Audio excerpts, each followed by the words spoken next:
Hi, and welcome to How Do I BI, a mini-part screencast series on using SQL Server Analysis Services 2008, based on my book, Smart Business Intelligence Solutions with Microsoft SQL Server 2008. I'm Lynn Langen, a developer evangelist with Microsoft in Southern California. Today's screencast is going to cover analyzing and improving OLAP cube performance using bids and other tools. Before we go to the screencast, we're going to talk about FAQs and gotchas. Now, the topic of improving performance is really one that lends itself to a much longer discussion than a short screencast. I'm going to be showing you how to use tools, but not necessarily how to interpret the results. For more information about that, you're going to want to read the chapters included in my book. From a high level, the FAQs include the following. Cube and data mining model usability is an aspect of performance.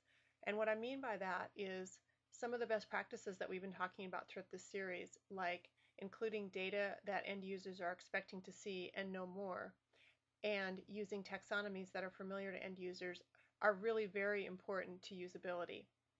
Another FAQ that we've talked about throughout the series is the use of calculated versus stored objects. In particular, appropriate use of calculated members, especially in the measures dimension.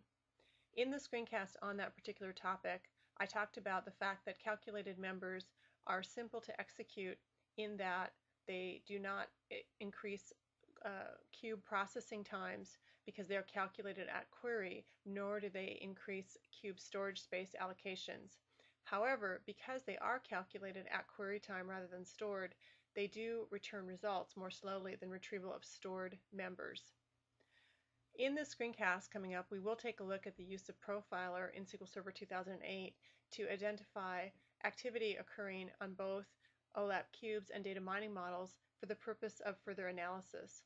Just like in relational tuning, analysis should include two components at the very minimum, and these should include both looking at the query language itself to make sure that it's effective and efficient. And you'll probably need to utilize additional resources like MSDN and dedicated resources on MDX and DMX language. In addition to that, you're going to want to look at the aggregations and the effectiveness of the aggregations and the aggregation schemes that have been set up for the OLAP cubes.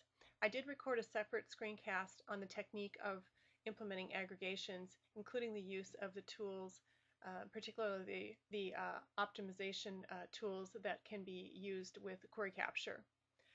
Another technique to consider is appropriate use of partitioning, and associated to those partitions, effective use of the storage modes MOLAP, ROLAP, or HOLAP, again covered in previous screencasts. Gotchas, things from the real world in terms of performance problems. I didn't put this in the slide, but actually one of the most significant problems has to do with inappropriate or inefficient design of the particular OLAP cube. I heartily recommend that you read a reference on star schemas, and that could be from the book, or it could be from Kimball, upon whose thinking my book is really based. In addition, you want to watch out for and validate any custom MDX objects that you're adding to the cube, KPIs, calculations, named sets, so on and so forth. Member intersections need to be as expected, and the MDX itself should be as efficient as possible.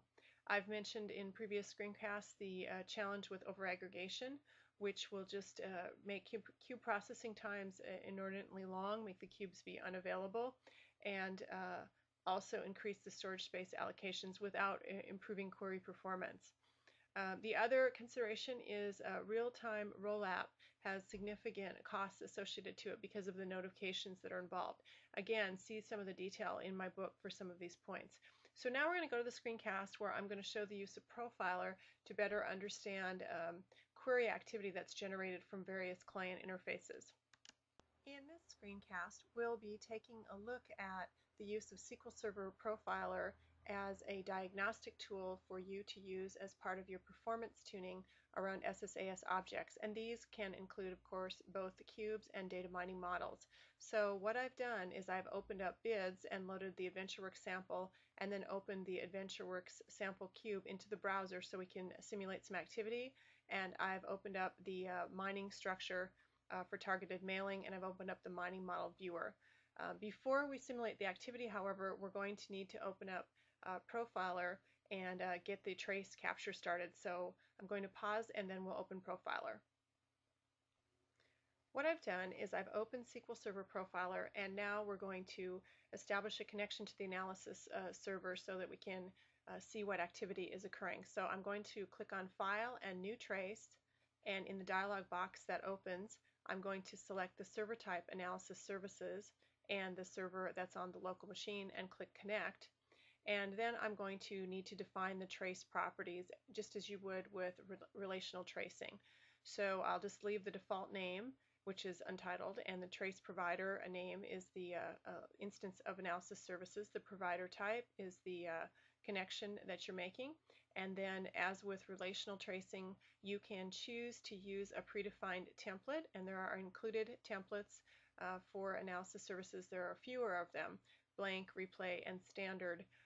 They include specific events, and as you become a more advanced user, you will probably create your own templates that contain collections of events.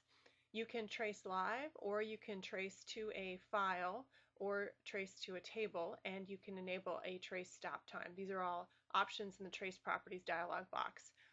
Rather than simply accepting the defaults, we're going to click on the Events selection to take a look at what type of events in Analysis Services we can capture. By default, we are going to see XMLA commands, command begin and command end, and we're going to see a lot of data associated with that, the tax, the subclass, the username, application, so on and so forth. We also will see discover events, discover state events, errors and warning, notifications, progress reports, query events, probably the most interesting things. One thing of note in OLAP Cube query tuning is to understand when subcubes are queried and when they aren't. So by default, query subcube events are captured. We also have a number of security audit events. In real world, you would probably remove some of these security audit events, which would be used more for administrative rather than performance tuning purposes, but I'm just going to leave them selected for the purposes of demonstration. And we also have session events, such as connections and so on and so forth. As you may be familiar, this is a subset of events. So if we were to click on the optional Show All Events and Show All Columns, we could select from even more events. And it is a best practice as you continue to work with Profiler to select the events that really are going to be most meaningful for you. And some of them are found in the advanced view. You can also define filters. One of the situations with Profiler is you want to collect just the appropriate data. So you click on column filters, and you can see, for example, that Profiler filters itself out. You can filter really nearly any aspect of the capture, from the applications to the users and so on and so forth. This is particularly useful if you wish to create a trace that contains only information from a select group of users for the purposes of running it through the aggregation tuning wizard. Again, we're just going to click Run, and that's going to enable the trace, and we're going to maximize this. And then we're going to switch over to Analysis Services, and we're going to create some activity. So I'm just going to drag and drop to create some MDX queries so that you can understand how they appear. So we've just got a query going here, and then we'll just pivot it, and then maybe we'll pivot it back and we'll expand it. And then we'll move back over to Profiler and take a look, and you can see that queries are part of the event subclass 0, and if I select this query, the query text is displayed just as it is in relational capture, so that you can then understand what type of query syntax is being generated, because it is a very common situation that you may either purchase or use client applications that perhaps you didn't develop. So other than using Profile, you may not have a way of understanding what the text of the particular queries is. Another example of this is if I'm to return to bids and go to the data mining structure. So I'm in targeted mailing, and if I use the mining model viewer and change one of the parameters here, the parameter we're looking at is just looking at the value of 1, and then we'll invoke the dependency network, which is a different type of viewer, and then we'll change the strength of relevancy, and then we'll go to the different algorithm here at clustering, and we'll invoke a different viewer just to, again, generate some activity on Profiler so that you can understand what this looks like. And then we'll switch back to Profiler, and as we go through this, we can see that I'm going to have to scroll up and down here. So we're logging in, logging out. That DMX queries actually appear as MDX queries, which is a little bit counterintuitive. But you can see inside of here the specific syntax is call system.microsoft analysis services data mining clustering get cluster profile. So you can actually see the call that was made. Another interesting aspect of this is, of course, you probably won't be using bids to connect to your analysis services objects in anything but a test environment. So I've got an instance of Excel set up here with the data mining add-ins set up, and that gives us the data mining ribbon, which allows us to apply mining to local data. But just to make this demo quick and sort of easy, I'm going to connect to models up on my analysis server. So I have to establish a connection. So I'm establishing a connection to the analysis server instance on this particular machine, and I'll say OK and close it. And now I'm going to, I guess, just browse the models, and that will allow us via Excel to make a call out to the analysis server instance.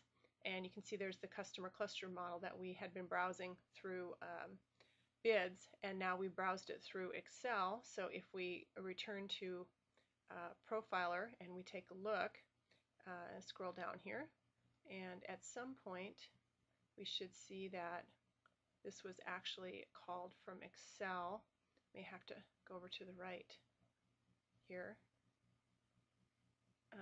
I may not have enabled that particular filter, but you can enable the filter which will show, or the column which will show, which application actually called. You can see here again is the call which called the clustering data mining structure.